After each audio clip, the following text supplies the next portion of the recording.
Hi hello welcome back to my channel. ಒಲ್ಲದ ಬಂದ ಭಾಗ 144. ಯಾವಾಗ ಬಂದಿರಿ ಹಳಿಯಂದಿರಿ ಎಂದು ಹೊರಗೆ ಕೇಳಿಸಿದ ಆದಿಶೇಷನ್ ಅವರ ಅಧಿಕಾರಯುತ ಧ್ವನಿ ಒಳಗೆ ಬಾಗಿಲಿಗೆ ಹೊರಗೆ ಕುಳಿತಿದ್ದ ಮಾಯಾಗೆ ದಿಗ್ಭ್ರಮೆಯನ್ನು ಉಂಟು ಮಾಡಿತು. ಈಗಷ್ಟೇ ಬಂದೆವು ಮಾವ, ನೀವು ಯಾವಾಗ ಬಂದಿರಿ ಎಂದು ಸಾಗರ್ ಸೋಫಾದಲ್ಲಿ ಹೊರಗುತ್ತಾ ತನ್ನ ಸಹಜ ಮುಗುಳ್ನಗೆಯೊಂದಿಗೆ ಉತ್ತರಿಸಿದನು. ನಾವು ಕೂಡ ಈಗಷ್ಟೇ ಬಂದೆವು ಹಳಿಯಂದಿರೆ ಎನ್ನುತ್ತಾ ಎದುರಿನಲ್ಲಿದ್ದ ಸೋಫಾದಲ್ಲಿ ಕುಳಿತರು ಆದಿಶೇಷನ್. ನಂತರ ಧ್ವನಿಯನ್ನು ಕೊಂಚ ತಗ್ಗಿಸಿ, ಆಮೇಲೆ ನನ್ನ ಮಗಳು ಏನು ಅನ್ನುತ್ತಿದ್ದಾಳೆ, ಯಾರ ಹತ್ತಿರವೂ ಮಾತನಾಡದೆ ನೇರವಾಗಿ ಮೇಲೆ ಬಂದು ಬಿಟ್ಟಿದ್ದಾಳೆ ಎಂದು ಕಾಣಿಸುತ್ತದೆ. ನಿಮ್ಮ ಅಮ್ಮ, ಅಕ್ಕ ಮತ್ತು ಇತರ ಸಂಬಂಧಿಕರು ಒಂಥರ ಫೀಲ್ ಮಾಡುತ್ತಿದ್ದಾರೆ.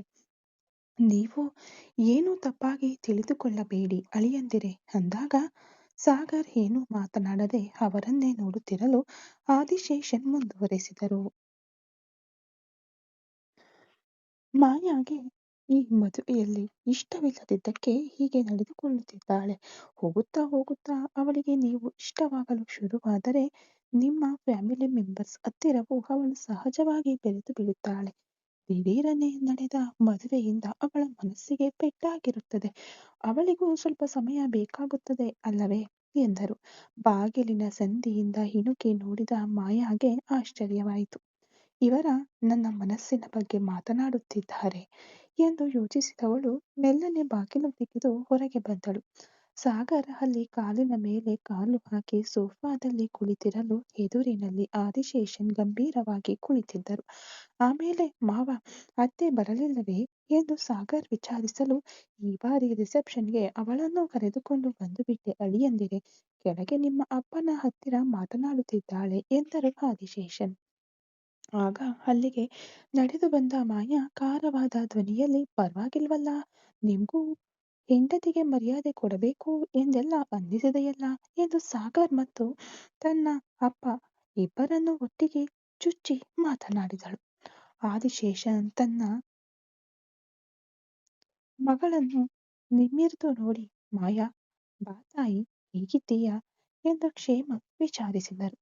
ನಾನು ಇನ್ನೂ ಜೀವಂತವಾಗಿ ಇದ್ದೀನಲ್ಲಪ್ಪ, ನಿಮ್ಮ ಅಳಿಯ ಮತ್ತು ನೀವು ಮಾಡುತ್ತಿರುವ ಆಟಾಟೋಪ ನೋಡಿದರೆ ಬೇಗನೆ ತಲುಪಿಕೊಂಡು ಬಿಡುತ್ತೇನೆ ಅನ್ನಿಸುತ್ತಿದೆ ಎಂದು ನಿರಾಶೆಯಿಂದ ಮಾತನಾಡುತ್ತಾ ಬಂದವಳು ಸಾಗರ್ನಿಂದ ಕೊಂಚ ದೂರದಲ್ಲಿದ್ದ ಇನ್ನೊಂದು ಸೋಫಾದಲ್ಲಿ ಕುಳಿತಳು.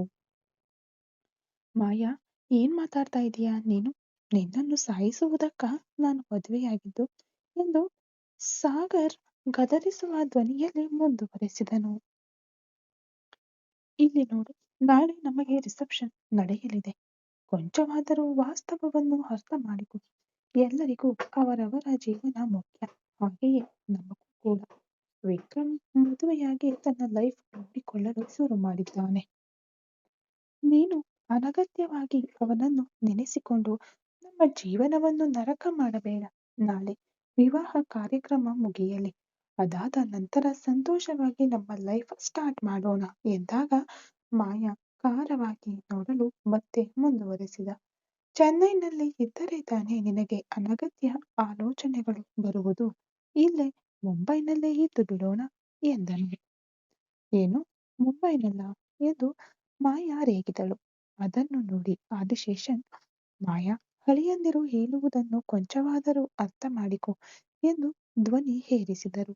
ಆಗ ಸಾಗರ್, ಮಾವ, ಅವಳ ಹತ್ತಿರ ನಾನು ಸ್ವಲ್ಪ ಖಾಸಗಿಯಾಗಿ ಮಾತನಾಡಿಕೊಳ್ಳುತ್ತೇನೆ. ನೀವು ಕೆಳಗೆ ಹೋಗಿ ಊಟ ಮಾಡಿ ರೆಸ್ಟ್ ತಗೊಳ್ಳಿ ಎಂದನು.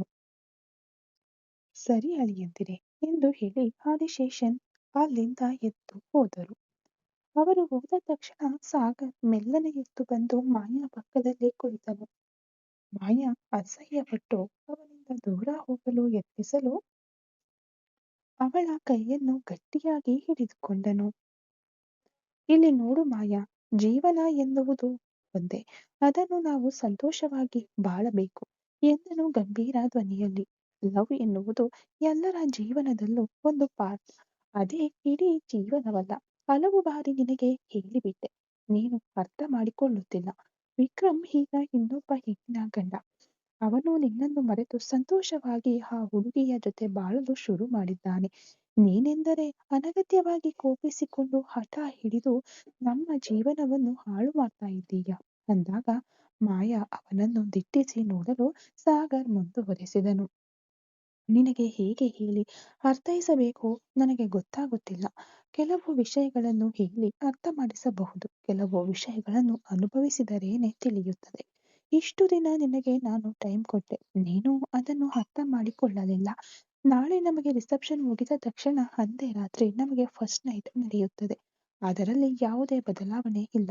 ನೀನು ಹಠ ಹಿಡಿದರೂ ಸರಿ ಅಥವಾ ನನ್ನನ್ನು ಅರ್ಥ ಮಾಡಿಕೊಂಡು ಸಂತೋಷವಾಗಿ ಸ್ವೀಕರಿಸಿದರೂ ಸರಿ ಅಂತ ಅವನು ಮಾತನಾಡಿ ಮುಗಿಸುವುದರೊಳಗೆ ತನ್ನ ಹಿಡಿದಿದ್ದ ಕೈಯನ್ನು ಆವೇಶದಿಂದ ಕೊಡವಿದ ಮಾಯಾ ಅವನ ಕೆನ್ನೆಗೆ ಪಳಾರ್ ಎಂದು ಒಂದು ಏಟು ಬಾರಿಸಿದಳು. ಅದೇ ಸಮಯದಲ್ಲಿ ಅವರಿಗೆ ಜ್ಯೂಸ್ ತಂದಿದ್ದ ಸಾಗರನ ಅಕ್ಕ ನಿಶಾ ಅದನ್ನ ನೋಡಿಬಿಟ್ಟಳು. ತನ್ನ ತಮ್ಮನನ್ನು ಒಬ್ಬ ಹೆಣ್ಣು ಹೊಡೆಯುವುದೇ ಎಂಬ ಆಕ್ರೋಶ ಅವಳಿಗೆ ಉಕ್ಕಿ ಬಂತು. ವೇಗವಾಗಿ ಹತ್ತಿರ ಬಂದವಳು, ಏಯ್, ಎಷ್ಟು ಧೈರ್ಯವಿದ್ದರೆ ನನ್ನ ತಮ್ಮನ ಮೇಲೆ ಕೈ ಮಾಡ್ತಾ ಇದೀಯಾ ಎಂದು ಕಿರುಚುತ್ತಾ ಮಾಯಾಳ ತಲೆ ಕೂದಲನ್ನು ಗೊಂಚಲಾಗಿ ಹಿಡಿದು ಎಳೆದಳು. ಮಾಯಾಗೆ ಕುತ್ತಿಗೆ ನೋವಾಯಿತು. ಹಲೋ, ಏನ್ ಮಾಡ್ತಾ ಇದ್ದೀರಾ, ಕೈ ತೆಗೆಯಿರಿ ಎಂದು ಅವಳು ಗರ್ಜಿಸಿದಳು. ನನ್ನ ತಮ್ಮನ ಮೇಲೆ ಕೈ ಮಾಡುವಷ್ಟಕ್ಕೆ ನೀನೇನು ಅಷ್ಟು ದೊಡ್ಡ ರೌಡಿಯಾ ಆ ಎಂದು ನಿಶಾ ಕಿರುಚಿದಳು. ಸಾಗರ್ ಗಾಬರಿಯಾಗಿ, ಅಕ್ಕ ಪ್ಲೀಸ್, ನಾನು ಅವಳು ಮಾತನಾಡಿಕೊಳ್ಳುತ್ತೇವೆ. ಅವಳು ಮುದ್ದಾಗಿ ಹೊಡೆದಳು. ಇದರಲ್ಲಿ ತಪ್ಪೇನಿದೆ? ನೀವು ಮೊದಲು ಕೆಳಗೆ ಹೋಗಿ ಎಂದು ಕಷ್ಟಪಟ್ಟು ತನ್ನ ಅಕ್ಕನನ್ನು ಸಮಾಧಾನಪಡಿಸಿ ಮಾಯಾಳ ಕೂದಲಿನಿಂದ ನಿಶಾಳ ಕೈಗಳನ್ನು ಬಿಡಿಸಿದನು. ಮಾಯಾಗೆ ಆಕ್ರೋಶ ತಡೆಯಲಾಗಲಿಲ್ಲ. ಸಾಗರ್ನನ್ನು ನೋಡಿ ಮುಂಬೈಗೆ ಕರೆದುಕೊಂಡು ಬಂದು ನನಗೆ ಕಲಿಸಿಕೊಡುವ ಪಾಠವೇ ಇದು. ನಿನ್ನ ಪ್ಲಾನ್ ಏನೆಂದು ನನಗೆ ಅರ್ಥವಾಯಿತು.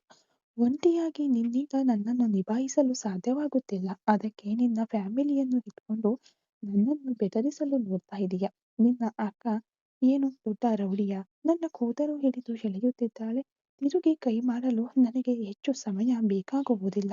ವಯಸ್ಸಿಗೆ ಹಿರಿಯರು ಎಂಬ ಮರ್ಯಾದೆಯಿಂದ ನಾನು ಸುಮ್ಮನೆ ಹೋಗುತ್ತಿದ್ದೇನೆ. ಇನ್ನು ಮುಂದೆ ಹೆಂಡತಿ ಎಂಬ ಹಕ್ಕಿನಲ್ಲಿ ನೀನು ನನ್ನ ಹತ್ತಿರ ಬಂದರೆ ಆಮೇಲೆ ನಡೆಯುವುದೇ ಬೇರೆ ಎಂದು ಗರ್ಜಿಸಿ ತನ್ನ ಕೋಣೆಗೆ ಹೋದಳು.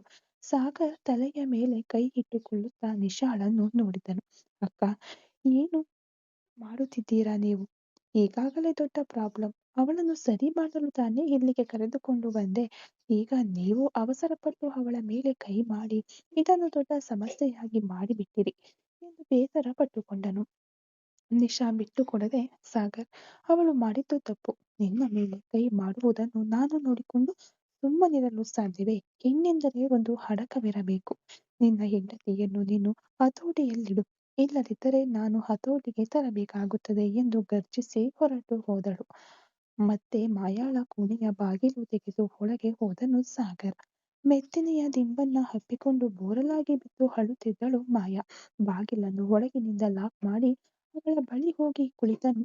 ಅವಳ ತಲೆ ಕೂದಲನ್ನು ಮೆಲ್ಲನೆ ಸವರಿದನು. ಮಾಯಾ, ಪ್ಲೀಸ್, ಯಾಕೆ ಹೀಗಿದ್ದೀಯ? ಅಕ್ಕ ಏನು ಕೋಪದಲ್ಲಿ ಮಾಡಿಬಿಟ್ಟಳು. ಇನ್ಮೇಲೆ ನಿನ್ನನ್ನು ಯಾರೂ ಏನು ಅನ್ನುವುದಿಲ್ಲ. ನೀನು ಸಾಗರ್ನ ಹೆಂಡತಿ, ಈ ಮನೆಯ ಮಹಾರಾಣಿ. ನೀನು ನನ್ನನ್ನು ಹೊಡೆದದ್ದನ್ನ ನೋಡಿಯೇ ಅಕ್ಕ ಎಮೋಷನಲ್ ಆಗಿ ಹಾಗೆ ಮಾಡಿಬಿಟ್ಟಳು. ನಾನು ಮಾತನಾಡಿದ್ದೇನೆ. ನಿನ್ನನ್ನು ಯಾರೂ ಕಷ್ಟಪಡಿಸುವುದಿಲ್ಲ. ಅಳಬೇಡ. ಏನೋ ಅವನು ಅವಳನ್ನು ಸಮಾಧಾನಪಡಿಸುವಾಗಲೇ ಅವನ ಮಾತುಗಳಲ್ಲಿ ವಿವರಣೆಗೆ ಸಿಗದ ಒಂದು ನೋವು ತಿಳಿಯುತ್ತಿತ್ತು. ಮೆಲ್ಲನೆ ಎದ್ದು ಕುಳಿತ ಮಾಯಾ ತನ್ನ 2 ಕೈಗಳಿಂದ ಗಟ್ಟಿಯಾಗಿ ತನ್ನ ಕಣ್ಣೀರನ್ನು ಒರೆಸಿಕೊಂಡಳು. ನಿನಗೆ ಏನು ಬೇಕು ಸಾಗರ್? ಏನು ಮಾಡಿದರೆ ನನ್ನನ್ನು ಬಿಡುತ್ತೀಯ? ನಿನ್ನ ಜೊತೆ ಬಾಳಲು ನನಗೆ ಇಷ್ಟವಿಲ್ಲ. ನಿನ್ನನ್ನು ನೋಡಿದರೇನೆ ಇಷ್ಟವಿಲ್ಲ. ನನ್ನ ಪ್ರೀತಿ ಸೋತು ಹೋದದ್ದು ಒಂದು ಕಡೆ ಇರಲಿ. ನಾವು ಒಬ್ಬರ ಜೊತೆ ಬಾಳಬೇಕೆಂದರೆ ಕನಿಷ್ಠ ಪಕ್ಷ ಅವರನ್ನು ಇಷ್ಟಪಡಬೇಕು. ನನಗೆ ನಿನ್ನನ್ನು ನೋಡಿದರೇನೆ ಅಸಹ್ಯವಾಗುತ್ತದೆ. ನಿನ್ನ ಮೇಲೆ ನನಗೆ ಯಾವುದೇ ಆಸೆ ಇಲ್ಲ. ನನ್ನನ್ನು ಬಲವಂತಪಡಿಸಿ ನೀನು ಸಂಸಾರ ನಡೆಸಿದರೂ ಸತ್ತು ಹೋದ ಹೆಣದ ಜೊತೆ ನೀನು ಬಾಳುವುದಕ್ಕೆ ಸಮ. ದಯವಿಟ್ಟು ನನ್ನನ್ನು ಚಿತ್ರಹಿಂಸೆ ಮಾಡಬೇಡ. ನನ್ನನ್ನು ಬಿಟ್ಟು ಬಿಡು. ನಾನು ಹೊರಟು ಹೋಗುತ್ತೇನೆ.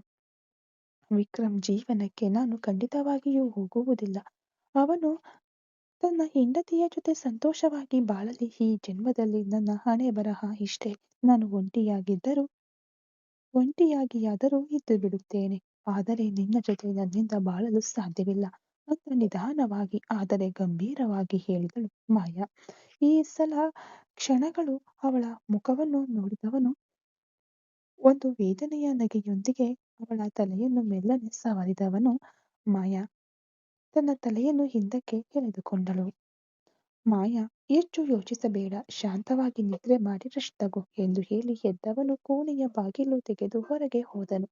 ಇತ್ತ ಚೆನ್ನೈನಲ್ಲಿ ಕಾವ್ಯ ವಿಕ್ರಮ್ಗೆ ಹಲವು ಬಾರಿ ಕರೆ ಮಾಡಿ ನೋಡಿದಳು. ಸ್ವಿಚ್ ಆಫ್ ಎಂದೇ ಬಂದಿತು. ಸರಿ, ಅವರ ಮೊಬೈಲ್ ಸ್ವಿಚ್ ಆಫ್ ಎಂದು ಬರುತ್ತಿದೆ. ಬಹುಶಃ ಯಾವುದೋ ಕೆಲಸದ ವಿಷಯವಾಗಿ ಹೊರಗೆ ಹೋಗಿದ್ದರೆ ಮೊಬೈಲ್ ಆಫ್ ಆಗಿರಬಹುದು. ಅವರನ್ನ ಕಾಂಟ್ಯಾಕ್ಟ್ ಮಾಡಲು ಸಾಧ್ಯವಾಗುತ್ತಿಲ್ಲ. ನಾನೇ ಕ್ಯಾಬ್ ಬುಕ್ ಮಾಡಿದ್ದೇನೆ, ಮನೆಗೆ ಹೋಗುತ್ತಿದ್ದೇನೆ. ಒಂದು ವೇಳೆ ನನ್ನನ್ನು ಹುಡುಕಿಕೊಂಡು ಅವರು ಬಂದರೆ ತಡವಾಗಿದ್ದರಿಂದ ನಾನು ಹೊರಟು ಬಿಟ್ಟೆ ಎಂದು ಹೇಳಿಬಿಡು ಎಂದು ತನ್ನ ಗೆಳತಿಯ ಬಳಿ ಹೇಳಿ ಕ್ಯಾಬ್ ಹತ್ತಿದಳು ಕಾವ್ಯ. ಅದೇ ಸಮಯದಲ್ಲಿ ಅಥರ್ವನ ಕಾರಿನಲ್ಲಿ ನಕ್ಷತ್ರ. ವಿಕ್ರಮ್ ಮೊಬೈಲ್ ಇನ್ನು ಸ್ವಿಚ್ ಆಫ್ ನಲ್ಲೇ ಇದೆ. ತುಂಬಾ ತಡವಾಯಿತು. ಆ ಹುಡುಗಿಯ ಮನೆಗೆ ಹೋಗಿ ನೋಡೋಣವೇ? ತನ್ನ ತಮ್ಮನನ್ನು ಸಂಪರ್ಕಿಸಲು ಸಾಧ್ಯವಾಗದ ಆ ಕೆಲವು ಗಂಟೆಗಳು ಅಥರ್ವನ ಮನಸ್ಸನ್ನು ಕೊರೆಯುತ್ತಲೇ ಇದ್ದವು. ಯಾವುದೋ ಒಂದು ಅಪಾಯ ಹತ್ತಿರವಾಗುತ್ತಿದೆಯೋ ಎಂಬ ಭಯ ಅವನನ್ನು ಶಾಂತವಾಗಿರಲು ಬಿಡಲಿಲ್ಲ. ಸರಿ, ಹೋಗೋಣ ಎಂದಳು ನಕ್ಷತ್ರ. ಆದರೆ ಅವರ ಮನೆಗೆ ಹೋಗಿ ಏನೆಂದು ಕೇಳಲು ಸಾಧ್ಯ? ಮದುವೆ ವಿಷಯ ಬೇರೆ ಅವರ ಮನೆಗೆ ಗೊತ್ತಿಲ್ಲವಲ್ಲ ಎಂದು ಒಂದು ರೀತಿಯ ತವಕದಿಂದ ಕೇಳಿದಳು. ಕಾವ್ಯಾಳನ್ನು ನೋಡಲು ಬಂದಂತೆ ಇರಲಿ. ನೀನು ಕಾವ್ಯಾಳ ಫ್ರೆಂಡ್ ಎಂದು ಹೇಳಿ ನಿಭಾಯಿಸೋಣ. ಕಾವ್ಯ ಒಂದು ವೇಳೆ ಅಲ್ಲಿ ಇಲ್ಲದಿದ್ದರೆ ವಿಕ್ರಮ್ ಅವಳನ್ನು ಬೇರೆ ಎಲ್ಲೋ ಕರೆದುಕೊಂಡು ಹೋಗಿರುತ್ತಾನೆ. ಸಪೋಸ್ ಕಾವ್ಯ ಅಲ್ಲಿ ಇದ್ದು ವಿಕ್ರಮ್ ಇಲ್ಲದಿದ್ದರೆ ಅವನಿಗೆ ಏನೋ ಅಪಾಯ ಬಂದಿರಬಹುದು. ಇನ್ಮೇಲೆ ನಿರ್ಲಕ್ಷ್ಯವಾಗಿರಲು ಸಾಧ್ಯವಿಲ್ಲ ನಕ್ಷತ್ರ. ನನ್ನ ಮನಸ್ಸು ದಸ ದಸ ಎಂದು ಹೊಡೆದುಕೊಳ್ಳುತ್ತಿದೆ. ವಿಕ್ರಮ್ ಸಂತೋಷವಾಗಿದ್ದರೆ ನನಗೇಕೆ ಈ ತವಕ ಬರಲಿದೆ? ಅವನು ಯಾವುದೋ ಸಮಸ್ಯೆಯಲ್ಲಿದ್ದಾನೆ ಅನ್ನಿಸುತ್ತಿದೆ ಎಂದವನು ಕಾರಿನ ಸ್ಟೇರಿಂಗ್ ಅನ್ನು ವೇಗವಾಗಿ ತಿರುಗಿಸಿದನು. ಸ್ವಲ್ಪ ಸಮಯದಲ್ಲಿ ಸೈದಾಪೇಟೆಯಲ್ಲಿರುವ ಕಾರಣೇಶ್ವರ ಕೋವಿಲ್ ಬೀದಿಯೊಳಗೆ ಅಥರ್ವನ ಕಾರು ತಲುಪಿತು. ಅದೇ ವೇಳೆಯಲ್ಲಿ ಇನ್ನೊಂದು ಕಾರು ಕೂಡ ಅವರನ್ನು ಹಿಂಬಾಲಿಸಿ ಬಂದಿತು. ಕಾವ್ಯಾಳ ಮನೆಗೆ ಕೊಂಚ ದೂರದಲ್ಲಿದ್ದ ಮರದಡಿಯಲ್ಲಿ ಕಾರನ್ನು ನಿಲ್ಲಿಸಿದನು ಅಥರ್ವ. ನೀನು ಹೋಗಿ ನೋಡಿ ಬಾ ನಕ್ಷತ್ರ ಎಂದು ಹೇಳಲು ಸರಿ ಎಂದು ಹೇಳಿದಳು ನಕ್ಷತ್ರ. ಆಗ ಅವರನ್ನು ಹಾದು ಹೋಗಿ ಒಂದು ಕಾರ್ ನಿಂತಿತು. ಅದರಿಂದ ಇಳಿದಳು ಕಾವ್ಯ. ಅದನ್ನು ನೋಡಿದ ನಕ್ಷತ್ರ ವೇಗವಾಗಿ ಓಡಿದಳು. ಕಾವ್ಯ, ಕಾವ್ಯ ಎಂದಾಗ ತಿರುಗಿ ನೋಡಿದ ಕಾವ್ಯ, ನೀವಾ ಅಕ್ಕ? ಏನು ಈ ಸಮಯದಲ್ಲಿ ಎಂದು ಗಾಬರಿಯಾದಳು. ಕಾವ್ಯ, ವಿಕ್ರಮ್ ಎಲ್ಲಿ? ನಿನ್ ಜೊತೆ ತಾನೇ ಇದ್ದ ಎಂದು ನಕ್ಷತ್ರ ಪದಬಡಿಸಿದಳು. ಇಲ್ಲ ಅಕ್ಕ, ನನ್ನನ್ನು ಡ್ರಾಪ್ ಮಾಡಿ ಮುಖ್ಯವಾದ ಕೆಲಸವಿದೆ ಎಂದು ಹೇಳಿ ಹೋದರು. ಈವ್ನಿಂಗ್ ಕಾಲ್ ಮಾಡಿದರೆ ಬಂದು ಪಿಕಪ್ ಮಾಡಿಕೊಳ್ಳುತ್ತೇನೆ ಎಂದರು. ಆದರೆ ಫೋನ್ ಮಾಡಿದರೆ ಸ್ವಿಚ್ ಆಫ್ ಎಂದು ಬರುತ್ತಿದೆ. ಅದಕ್ಕೆ ಅವರು ಯಾವುದೋ ಕೆಲಸದಲ್ಲಿರಬಹುದು ಎಂದು ನಾನೇ ಕ್ಯಾಬ್ ಬುಕ್ ಮಾಡಿ ಬಂದ್ಬಿಟ್ಟೆ. ಏನಾದರೂ ಸಮಸ್ಯೆಯಾ ಅಕ್ಕ ಅಂದಾಗ ನಕ್ಷತ್ರ ಅವಳನ್ನು ನಿಭಾಯಿಸುವ ರೀತಿಯಲ್ಲಿ, ಛೆಛೆ, ಅದೆಲ್ಲ ಏನೂ ಇಲ್ಲ ಕಾವ್ಯ. ನಾವು ಈ ಕಡೆಯಾಗಿ ಬಂದೆವು. ಅದಕ್ಕೆ ನಿನ್ ಜೊತೆ ವಿಕ್ರಮ್ ಇರುತ್ತಾನೋ ಎಂದು ನೋಡಿ ಹೋಗೋಣವೆಂದು ಬಂದೆವು. ಕೆಲಸದಲ್ಲಿರಬಹುದು ಬಿಡು. ಸರಿ, ನಾವು ನೋಡಿಕೊಳ್ಳುತ್ತೇವೆ ಎಂದು ಹೇಳಿ ಹೆಜ್ಜೆ ಹಾಕಿದಳು. ಕಾರಿನತ್ತ ಆಯಾಸದಿಂದ ನಡೆದು ಬಂದ ನಕ್ಷತ್ರಾಳನ್ನು ನೋಡಿದ ತಕ್ಷಣ ಅಥರ್ವನಿಗೆ ಆತಂಕ ಹೆಚ್ಚಾಯಿತು. ಬಾಗಿಲು ತೆಗೆದು ಒಳಗೆ ಕುಳಿತವಳು. ವಿಕ್ಕಿ ಬೆಳಿಗ್ಗೆ ಕಾವ್ಯಾಳನ್ನು ಫ್ರೆಂಡ್ ಮನೆಯಲ್ಲಿ ಬಿಟ್ಟು ಹೋದವನು ಮತ್ತೆ ಅವಳನ್ನು ಕಾಂಟ್ಯಾಕ್ಟ್ ಮಾಡಲೇ ಇಲ್ವಂತೆ. ನನಗೆ ತುಂಬಾ ಭಯವಾಗುತ್ತಿದೆ ಎಂದು ಹೇಳಿ ಅಳಲು ಶುರು ಮಾಡಿಬಿಟ್ಟಳು. ಓಕೆ ನಕ್ಷತ್ರ, ಇನ್ಮೇಲೆ ಸುಮ್ಮನಿರಲು ಸಾಧ್ಯವಿಲ್ಲ ಎಂದವನು ತಕ್ಷಣವೇ ಗುಣಾಲ್ಗೆ ಕಾಲ್ ಮಾಡಿದನು. ಗುಣಾಲ್ ತಕ್ಷಣ ವಿಕ್ರಮ್ ನಂಬರ್ ಟ್ರೇಸ್ ಮಾಡು. ಕೊನೆಯದಾಗಿ ಅವನ ನಂಬರ್ ಎಲ್ಲಿ ಸ್ವಿಚ್ ಆಫ್ ಆಯಿತು ಎಂದು ನನಗೆ ತಕ್ಷಣ ತಿಳಿಯಬೇಕು ಅಂದಾಗ ಮುಂದಿನ 5ನೇ ನಿಮಿಷದಲ್ಲಿ ಗುಣಾಲ್ನಿಂದ ಮಾಹಿತಿ ಬಂದಿತು. ಸರ್, ವಿಕ್ರಮ್ ಸರ್ ಫೋನ್ ಅವರ ಪ್ರೈವೇಟ್ ಗೆಸ್ಟ್ ಹೌಸ್ನಲ್ಲಿ ಸ್ವಿಚ್ ಆಫ್ ಆಗಿದೆ ಅಂದ. ಮುಂದಿನ ಕ್ಷಣ ತಡ ಮಾಡದೆ ಅಥರ್ವ ಕಾರನ್ನು ವೇಗವಾಗಿ ಚಲಾಯಿಸಿದನು. ಸ್ವಲ್ಪ ಸಮಯದಲ್ಲಿ ಗೆಸ್ಟ್ ಹೌಸ್ ತಲುಪಿದನು. ಮಲಗುವ ಕೋಣೆಯೊಳಗೆ ಹೊಕ್ಕು ನೋಡಿದಾಗ ವಿಕ್ರಮ್ ಅತಿಯಾದ ಮದ್ಯದ ಅಮಲಿನಲ್ಲಿ ಪ್ರಜ್ಞೆ ತಪ್ಪಿ ಹಾಸಿಗೆಯ ಮೇಲೆ ಬಿದ್ದಿದ್ದನು. ಒಳಗೆ ಬಂದ ನಕ್ಷತ್ರ ಹಾಗೂ ಅಥರ್ವನಿಗೆ ವಿಕ್ರಮ್ನ ಪರಿಸ್ಥಿತಿ ನೋಡಿ ಒಮ್ಮೆಲೆ ಶಾಕ್ ಆಯಿತು. ನಕ್ಷತ್ರ, ವಿಕ್ರಮ್ ಎಂದು ಜೋರಾಗಿ ಕೂಗಿ ಓಡಿ ಹೋದಳು ವಿಕ್ರಮ್ ಹತ್ತಿರ. ಅಥರ್ವನಿಗೆ ಏನು ಮಾಡಬೇಕೆಂಬುದೇ ತಿಳಿಯಲಿಲ್ಲ. ಆಗ ನಕ್ಷತ್ರ ವಿಕ್ರಮ್ನ ಎಚ್ಚರ ಮಾಡಲು ಟ್ರೈ ಮಾಡಿದಳು. ಆದರೆ ವಿಕ್ರಮ್ನ ಅಮಲು ಇನ್ನೂ ಇಳಿಯದಿದ್ದ ಕಾರಣ ವಿಕ್ರಮ್ ಸಿಗ್ನಲ್ನಲ್ಲಿ ಸಾಗರ್ ಜೊತೆ ಕಂಡ ಮಾಯಾ ಬಗ್ಗೆನೇ ಬಡಬಡಾಯಿಸುತ್ತಿದ್ದ. ಇದನ್ನೆಲ್ಲ ಕೇಳಿದ ಅಥರ್ವ ಮತ್ತೆ ನಕ್ಷತ್ರಗೆ ಇನ್ನು ವಿಕ್ಕಿ ಮದುವೆ ತಡ ಮಾಡಿದಷ್ಟು ನಮಗೆ ಅಪಾಯ ಅಂತ ಹರಿದರು. ಅಲ್ಲಿಂದ ವಿಕ್ರಮ್ನನ್ನು ಮನೆಗೆ ಕರೆತಂದರು.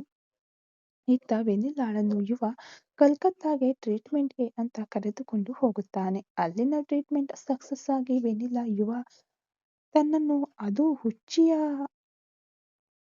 ಹಾಗೆ ಹಾಡುತ್ತಿದ್ದ ತನ್ನನ್ನು ತನ್ನ ಬೆಸ್ಟ್ ಫ್ರೆಂಡ್ ಮದುವೆ ಆಗಿದ್ದಾನೆ ಅನ್ನೋ ವಿಚಾರ ತಿಳಿದು ಹೆಮ್ಮೆ ಪಡುತ್ತಾಳೆ. ಮನೆಗೆ ಬಂದ ಅಥರ್ವ ಅಂದು ರಾತ್ರಿನೇ ಪುರೋಹಿತರಿಗೆ ಫೋನ್ ಮಾಡಿ ಮುಂದಿನ ವಾರಕ್ಕೆ ಮುಹೂರ್ತ ಇದೆಯಾ ನೋಡಿ ಅಂದಾಗ ಇನ್ನು 4 ದಿನಕ್ಕೆ ಒಳ್ಳೆಯ ಮುಹೂರ್ತ ಇದೆ ಅಂದರು. ಈ ವಿಚಾರನ ನಕ್ಷತ್ರಗೆ ತಿಳಿಸಿ ಬೆಳಿಗ್ಗೆ ನಾವು ಕಾವ್ಯ ಮನೆಗೆ ಹೆಣ್ಣು ಕೇಳುವುದಕ್ಕೆ ಹೋಗ್ತಾ ಇದ್ದೀವಿ ಅಂದಾಗ ನಕ್ಷತ್ರ ಓಕೆ ಅಂದಳು. ಮರುದಿನ ಶಿವಶಂಕರಿ ಅಮ್ಮನಿಗೆ ವಿಷಯ ತಿಳಿಸಿ ವಿಕ್ರಮ್ ಜೊತೆ ಹೊರಟರು ನಕ್ಷತ್ರ ಮತ್ತು ಅಥರ್ವ. ಅಂದು ಭಾನುವಾರವಾಗಿದ್ದರಿಂದ ಕಾವ್ಯ ಮತ್ತು ಅವಳ ಅಪ್ಪ ಅಮ್ಮ ಎಲ್ಲರೂ ಮನೆಯಲ್ಲಿ ಇದ್ದರು. ನಕ್ಷತ್ರ ಅಥರ್ವ ವಿಕ್ರಮ್ನನ್ನು ನೋಡಿ ಅವರು ಸ್ವಲ್ಪ ಶಾಕ್ ಆದರು. ಕಾವ್ಯಗೂ ಸ್ವಲ್ಪ ಒಳಗೊಳಗೆ ದಿಗಿಲು ಆಯಿತು. ಆಗ ಅಥರ್ವ ಮಾತನಾಡಲು ಶುರು ಮಾಡಿದ. ಅವರಿಬ್ಬರ ಮದುವೆ ಬಗ್ಗೆ ಹಾಗೆ ರೆಡ್ ಲೈಟ್ ಏರಿಯಾ ಬಗ್ಗೆ ಹೇಳಿದಾಗ ಕಾವ್ಯ ಅಪ್ಪ ಅಮ್ಮನಿಗೆ ಭಯವಾಯಿತು. ಸ್ವಲ್ಪದರಲ್ಲೇ ತಮ್ಮ ಮಗಳು ಬಚಾವಾಗಿದ್ದಾಳೆ ಅಂತ ವಿಕ್ರಮ್ನನ್ನು ಅವರು ದೇವರೆಂದೇ ಭಾವಿಸಿದರು. ಮದುವೆಗೆ ಒಪ್ಪಿಗೆ ಕೊಟ್ಟರು. ಕಾವ್ಯಗೆ ತುಂಬಾ ಖುಷಿಯಾಯಿತು. ಅಲ್ಲಿಂದ ಮತ್ತೆ ವಾಪಸ್ ಹೊರಟಾಗ ವಿಕ್ರಮ್ ಮತ್ತೆ ಏನೋ ಯೋಚನೆಯಲ್ಲಿ ಮುಳುಗಿದ್ದನ್ನು ನಕ್ಷತ್ರ ಗಮನಿಸಿದಳು. ವಿಕಿ ಏನಾಯಿತು ಅಂದಾಗ ಅತ್ತಿಗೆ ನನಗೇನೋ ಮದುವೆ ಫಿಕ್ಸ್ ಆಯಿತು. ಆದರೆ ಮಾಯಾ ಅಂದಾಗ ಮಾಯಾಗೂ ಮದುವೆ ಆಗಿದೆ ಅಲ್ವಾ ಅಂದಳು. ಮದುವೆ ಏನೋ ಆಗಿದೆ ಆದರೆ ಮಾಯಾ ಸಾಗರ್ ಜೊತೆ ಖುಷಿಯಾಗಿ ಇಲ್ಲ ಅತ್ತಿಗೆ ಅಂದಾಗ ಓಹೋ ಅದ ನಿನ್ನ ಯೋಚನೆಗೆ ಕಾರಣ ಅನ್ನುತ್ತಾ ಅವಳಿಗೆ ಫೋನ್ ಮಾಡಿ ಕೊಡು ಅಂದ್ಲು. ಯಾಕೆ ಅತ್ತಿಗೆ ಅಂದ್ರೆ ನೀನು ಮೊದಲು ಫೋನ್ ಮಾಡಿ ಕೊಡು ಅಂದ್ಲು. ಸರಿ ಅಂತ ಫೋನ್ ಮಾಡಿದ. ಮಾಯಾ ಕಾಲ್ ಲಿಫ್ಟ್ ಮಾಡಿದಳು. ಅದು ವಿಕ್ರಮ್ ಅಂದುಕೊಂಡು ಆದರೆ ಅಲ್ಲಿ ನಕ್ಷತ್ರ ಮಾತನಾಡಲು ಪ್ರಾರಂಭಿಸಿದಳು. ಏನ್ ಮಾಯಾ ಇನ್ನೂ ವಿಕಿನ ಮರೆಯೋಕೆ ಆಗ್ತಿಲ್ಲವಾ ಅಂದಾಗ ಮನಸಾರೆ ಪ್ರೀತಿಸಿದವನನ್ನು ಮರೆಯೋಕೆ ಆಗುತ್ತಾ ಅಂದ್ಲು. ಸರಿ ಮರಿಬೇಡ, ನೀನು ಅವನ ನೆನಪಲ್ಲೇ ಇರು, ಇಲ್ಲಿ ಅವನು ನಿನ್ನ ನೆನಪಲ್ಲೇ ಇರಲಿ ಅಂದಾಗ ಅವಳಿಗೆ ಒಂಥರ ಶಾಕ್ ಆಗುತ್ತದೆ. ಏನ್ ಹೇಳ್ತಾ ಇದ್ದೀರಾ ಅಕ್ಕ ಅಂದಾಗ ಹೌದು ಮಾಯಾ, ವಿಕ್ಕಿಗೆ ಈಗ ಕಾವ್ಯ ಜೊತೆ ಮದುವೆ ಫಿಕ್ಸ್ ಮಾಡಿದ್ದೇವೆ. ಆದರೆ ಅವನಿಗೆ ಅದರ ಖುಷಿನೇ ಇಲ್ಲ. ಯಾಕೆ ಗೊತ್ತಾ, ನೀನು ಖುಷಿಯಾಗಿ ನಿನ್ನ ಗಂಡನ ಜೊತೆ ಇಲ್ಲ. ಸಾಗರ್ ಅಂತ ಕೆಟ್ಟವನು ಅಲ್ಲ, ಒಳ್ಳೆಯವರಿಗೆ ತುಂಬಾ ಒಳ್ಳೆಯವನು, ಕೆಟ್ಟವರಿಗೆ ತುಂಬಾ ಕೆಟ್ಟವನು ಅಷ್ಟೇ. ಈ ಬಿಸ್ನೆಸ್ ಫೀಲ್ಡ್ನಲ್ಲಿ ಇದೆಲ್ಲ ಮಾಮೂಲಿ. ನೋಡು, ನಾವು ಪ್ರೀತಿಸಿದವರು ನಮಗೆ ಸಿಗದಿದ್ದರೂ ಪರವಾಗಿಲ್ಲ, ಅವರು ಎಲ್ಲೇ ಇರಲಿ ಹೇಗೆ ಇರಲಿ ಯಾರ ಜೊತೆ ಬೇಕಾದರೂ ಇರಲಿ ಖುಷಿಯಾಗಿ ಇರಲಿ ಅಂತ ಬಯಸೋದೇ ನಿಜವಾದ ಪ್ರೀತಿ ಅಂತ ನಂಬಿರೋಳು ನಾನು. ನೋಡು, ನಿನ್ನ ಒಬ್ಬರಿಂದ ಕಾವ್ಯ, ವಿಕ್ರಮ್, ಸಾಗರ್ 3 ಜನರ ಜೀವನ ಹಾಳಾಗುವುದು ಬೇಡ. ನೀನು ಸಾಗರ್ ಜೊತೆ ಖುಷಿಯಾಗಿ ಇದ್ದರೆ ಇಲ್ಲಿ ವಿಕ್ರಮ್ ಕಾವ್ಯ ಜೊತೆ ಸಂತೋಷವಾಗಿ ಇರುತ್ತಾನೆ ಅನ್ನುತ್ತಾ ಫೋನ್ ಕಟ್ ಮಾಡುತ್ತಾಳೆ. ಮಾಯಾಗೆ ಅಳು ತಡೆಯಲು ಆಗದೆ ಬಿಕ್ಕಿ ಬಿಕ್ಕಿ ಅಳುತ್ತಾಳೆ. ಅಂದು ಸಾಗರ್ ರಿಸೆಪ್ಷನ್ ಮುಗಿದ ರಾತ್ರಿನೇ ಫಸ್ಟ್ ನೈಟ್ ರೆಡಿ ಮಾಡಿದ್ದರು. ಅಂದು ಸಾಗರ್ ರೂಮಿನೊಳಗೆ ಬಂದು ಮಾಯಾಗಾಗಿ ಕಾಯುತ್ತಿದ್ದ. ಇವಳ ಇಷ್ಟಕ್ಕೆ ವಿರುದ್ಧವಾಗಿ ನಡೆದುಕೊಳ್ಳುವುದು ಬೇಡ ಅಂದುಕೊಂಡ. ಮಾಯಾ ರೂಮಿನೊಳಗೆ ಬಂದಾಗ ಹಾಲಿನ ಲೋಟ ಕೈಯಲ್ಲಿ ಇತ್ತು. ಅದನ್ನು ಸಾಗರ್ಗೆ ಕೊಟ್ಟು ನೀವು ಕುಡಿದು ನನಗೂ ಕೊಡಿ ಅಂದಳು. ಆಗ ಸಾಗರ್ಗೆ ಆಶ್ಚರ್ಯವಾಯಿತು. ಅಂದ್ರೆ ಮಾಯಾ ನೀನು ನನ್ನನ್ನು ಅಂತ ಹೇಳಿದಾಗ ಹೌದು ಅಂದಳು ನಾಚಿಕೆಯಿಂದ. ಸಾಗರ್ ಖುಷಿಯಿಂದ ಕುಣಿದಾಡಿದ. ಆ ಖುಷಿಯಲ್ಲಿ ಮಾಯಾನ ಎತ್ತಿಕೊಂಡ. ಹಾಗೆ ಬ್ಯಾಲೆನ್ಸ್ ತಪ್ಪಿ ಇಬ್ಬರೂ ಅಲ್ಲೇ ಇದ್ದ ಮಂಚದ ಮೇಲೆ ಬಿದ್ದರು. ಮಾಯಾ ಕೆಳಗೆ, ಸಾಗರ್ ಮೇಲೆ ಬಿದ್ದಾಗ ಇಷ್ಟು ದಿನ ನನ್ನ ಆಟ ಆಡಿಸಿದೆ ಅಲ್ವಾ, ಇನ್ನು ನಿನ್ನ ನಾನು ಬಿಡಲಾರೆ ಅನ್ನುತ್ತಾ ಅವಳ ತುಟಿಗಳಿಗೆ ಮೊದಲಿನ ಚುಂಬನ ಕೊಡುತ್ತಾನೆ. ನಂತರ ಕುತ್ತಿಗೆ, ಹಾಗೆ ಅವಳನ್ನು ಮುತ್ತಿನಲ್ಲಿ ಮುಳುಗಿಸಿದ ಹಾಗೆ ಅವಳನ್ನು ಮುತ್ತಿನಲ್ಲಿ ಮುಳುಗಿಸಿ ಅವರ ಸಂಸಾರ ಶುರುವಾಗುತ್ತದೆ. ನಂತರ ವಿಕ್ರಮ್ ಮದುವೆ ಕೂಡ ವಿಜೃಂಭಣೆಯಿಂದ ಮುಗಿಯುತ್ತದೆ. ಆ ಮದುವೆಗೆ ಯುವ ವೆನಿಲ್ಲಾಳನ್ನು ಕೂಡ ಕರೆದುಕೊಂಡು ಬಂದಿರುತ್ತಾನೆ. ಅಲ್ಲಿ ಮನೆಯವರಿಗೆಲ್ಲ ಯಾಶಿಕಾ ತನಗೆ ಮಾಡಿದ ಹಿಂಸೆಯನ್ನು ಹೇಳುತ್ತಾಳೆ ವೆನಿಲ್ಲಾ. ಒಂದು ದಿನ ವೆನಿಲ್ಲಾ ಕಾಲೇಜು ಮುಗಿಸಿ ಮನೆಗೆ ಹಿಂತಿರುಗಿ ಬರುವಾಗ ಯಾಶಿಕಾ ಒಬ್ಬ ವಯಸ್ಸಾದ ಅಜ್ಜಿಗೆ ಆಕ್ಸಿಡೆಂಟ್ ಮಾಡಿ ಕಾರ್ ನಿಲ್ಲಿಸದೆ ಹಾಗೆ ಹೊರಟು ಹೋಗುತ್ತಾಳೆ. ಇದನ್ನು ನೋಡಿದ ವೆನಿಲ್ಲಾ ಕಂಪ್ಲೇಂಟ್ ಕೊಡಲು ಹೋಗುವಾಗ ಯಾಶಿಕಾ ಕಡೆಯ ರೌಡಿಗಳ ಕಣ್ಣಿಗೆ ಬಿದ್ದಳು. ಅವರು ಯಾಶಿಕಾಗೆ ಫೋನ್ ಮಾಡಿದಾಗ ಶಾಕ್ ಟ್ರೀಟ್ಮೆಂಟ್ ಕೊಟ್ಟು ಬೀದಿಗೆ ಬಿಡಿ ಎಂದಳು ಮುಲಾಜ್ ಇಲ್ಲದೆ. ಆಮೇಲೆ ಯುವಾಗೆ ವಿಷಯ ತಿಳಿದಾಗ ವೆನಿಲ್ಲಾ ತಾಯಿ ಜೊತೆ ಹೋಗಿ ಕರೆದುಕೊಂಡು ಬಂದಿದ್ದ.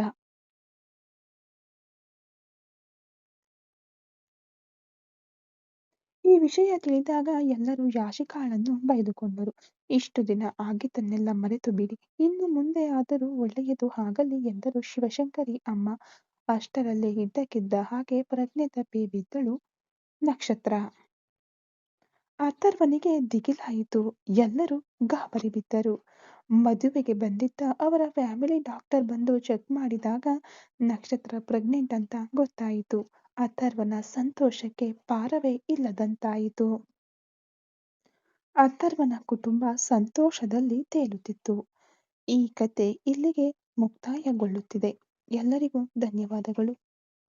ಇಷ್ಟು ದಿನ ನನಗೆ ಸಪೋರ್ಟ್ ಮಾಡಿದ ನಿಮ್ಮೆಲ್ಲರಿಗೂ ತುಂಬು ಹೃದಯದ ಧನ್ಯವಾದಗಳು. Thank you so much. ಹಾಗೆ ಇನ್ನು ಮುಂದೆ ಬರೋ ಸ್ಟೋರಿಗಳಿಗೂ ಕೂಡ ಹೀಗೆ ಸಪೋರ್ಟ್ ಮಾಡಿ. Thank you so much.